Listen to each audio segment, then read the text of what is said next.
Hi, so I wanted to talk about chords, or at least kind of work through like a systematic way of trying to understand chords. I think when I first started learning chords, it was just basically buying chord books or reading out of Mel Bay and just reading chord charts. And the more I delved into it a little bit deeper, I felt that working with formulas helped me, but then trying to relate it to the actual physical instrument, the guitar itself. So when I teach chords, or I wouldn't even say chord theory itself, but just chords, specifically jazz, I try to start off with just learning intervals. And once you learn intervals, you're gonna have your ears working so you can hear the what I call the tonality of the chord itself.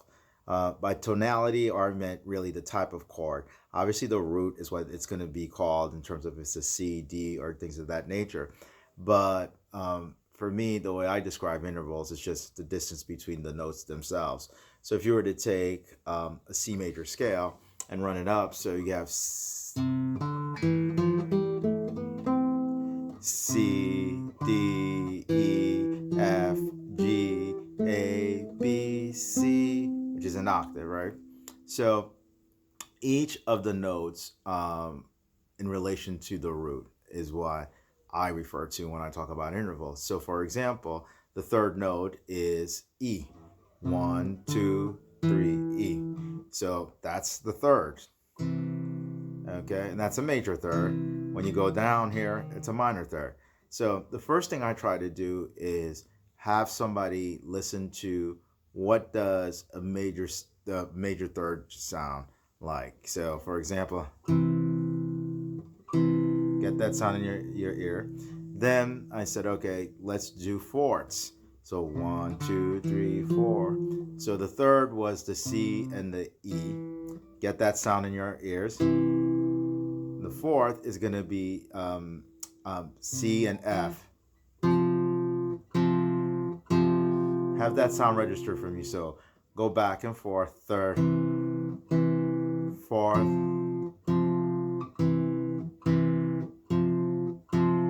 The next one is the fifth right here, which would be C to G. So again, five notes separating. One, two, three, four, five. Get that sound in your ears. This is what a fifth sounds like. So third, fourth, fifth, sixth, which is the A right here. So now you go third, fourth, fifth, sixth, and how the seventh sounds with the root.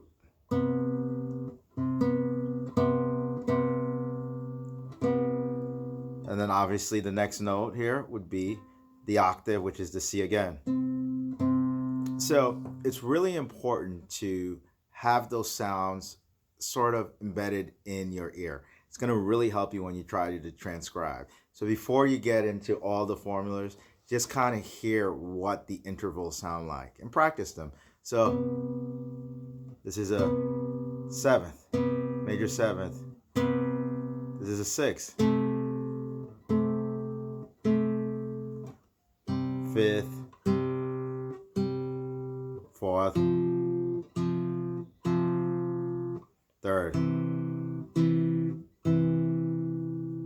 Okay, so that's the first thing. Work with the intervals, listen to what the intervals sound like. And I didn't do a minor third, but a minor third is just you take the third and you flatten it. So in this case, this E becomes E flat. So major third, minor third.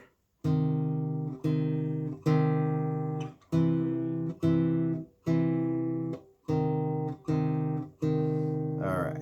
So that's the first thing. So your ears have to work with yourself with the instrument. It's not about just looking at a bunch of notes or a bunch of formulas. You have to be able to identify the intervals and what they sound like. And what ends up happening is that certain types of music, like the fifth is very prominent in rock, you kind of recognize that sound. So, and when we talk about jazz, at the end of the day, there's really only I would say 4 types. I mean, there are variations on this. Types, again, the quality of the chord itself. So there's either going to be major, minor, augmented, or diminished. Obviously, there are extensions. You can start adding 9th, 11th, and 13th to that. But that's basically what it is, those 4 types of chords. And the formulas are pretty straightforward. So the major is basically 1, 3, 5. And if you want the 7th, which is we're talking jazz here, you'd want that. It would be you'd include that too. So in the case of C, that would be the 1, C, then the 3rd, then 5, which is G, and then here in this case, if you wanted to add the 7th, it would be B. So this is a C minor, a C major 7. And this is a very common form that I use. If you can think of this is open. I do this a lot in my playing. Okay, so that's a C major 7, and this is also a C major 7.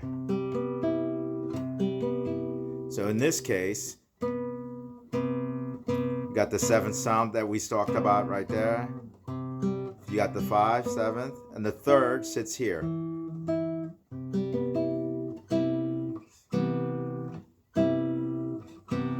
So you're letting your ears sort of understand the chord itself. So it's not just about, memorizing the formulas. So again, work with the intervals and then start playing around with different formulaic, understanding of the chord itself. So that's a major. A minor chord, all we do to make something minor, if it's just a minor, would flat the 3rd, but we're really talking about a minor 7th. So you take the 3rd note and the 7th note and you move it down 1 fret. So in this case, it would be that sound I just did right there. Right there. That's the 3rd, that's flatted. And then the 7th. So this is a minor 7. So you got the 1, you got the 5, and this is the 3rd, and so that's an E flat. Okay. So what you end up having is the root, the flatted 3rd, the 5th, and the flatted 7. And if you just look at the hand motion, major, minor. See, these two basically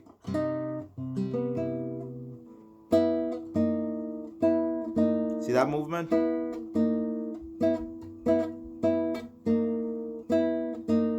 That's all you're doing.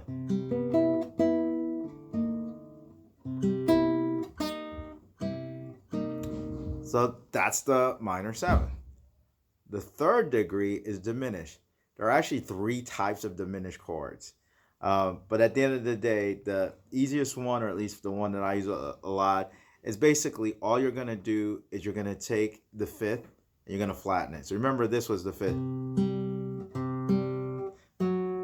So you got 1, flatted 5th, and then flatted 3rd. So a flatted 5th and a flatted 3rd.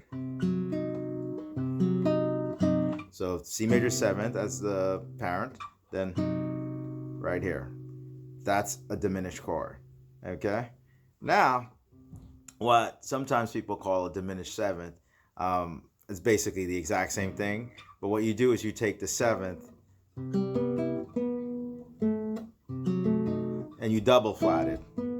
So this right here, which was the what is this? The B becomes an A. So you've got diminish, then you've got a diminish, or what they call a diminished 7th, double flatted. The last degree of the diminished chord is my favorite. It's basically a minor 7 flatted 5th. It's a minor 7 chord, and you take the 5th note and you flat it. So minor 7th had the 3rd and the 7th flatted, and now you're going to flat the 5th. So if you started off with this, that's a minor 7th. Minor 7 flatted 5th, you would take this right here, which is the G, and you'd flatten it. It looks like this, but I play it like this a lot. Okay, and so they call that the half diminished, I guess, conservatory, but I just call it a minor 7 flat and fifth. And the last degree is augmented chords. And all augmented chords is you will take the fifth note of it, which was this G, and you're gonna raise it up. So that's gonna be a G sharp. That's an augmented chord.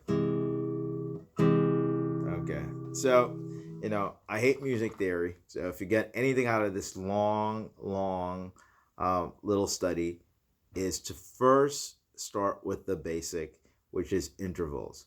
Training your ears to actually understand or to hear what a third sounds like, what a fourth, what a fifth, what a minor sounds like. That'll go a long way. So even if you don't get the right chord, you can kind of hear it and say, oh, I think they're playing like a minor. I think they're playing a major. Oh, this sounds very slightly dissonant. Might be an augmented chord. So thank you for watching. Hope this helps. Bye now.